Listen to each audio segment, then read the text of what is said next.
So let's jump into that probability distribution that I was speaking about. It's actually two probability distributions. So on the left, the pink dots, you have SMV for females as measured by males.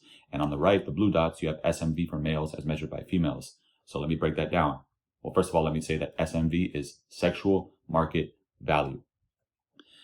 So on the left, right? So let's say that you were to take 100,000 men and ask each man, right, to choose from a pool of females of various ages which female he finds most attractive.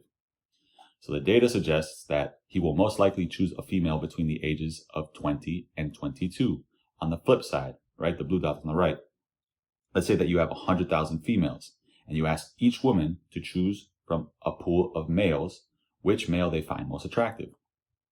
It is most likely that a female will choose a male between the ages of 39 to 42, right? So the high points of a probability distribution is referred to as the mean. I've labeled it here. So you can see that the mean is centered around 20, late teens, early 20s for SMV in females as measured by males, and around 40 for SMV of males as measured by females.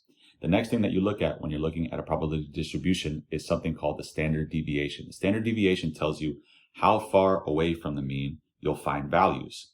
So SMV for females as measured by males has a lower standard deviation as compared to SMV for males as measured by females.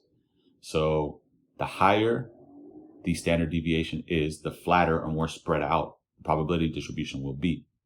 So here you can see, right, out of 100,000 men, 5,305 of them selected the 21-year-old as being most attractive. Down here, you can see that 218 men out of 100,000 selected the 40-year-old as being most attractive.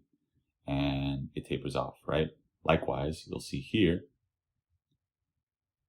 at the peak of SMV in males as measured by females, 4,201 females found the 40-year-old to be most attractive, right?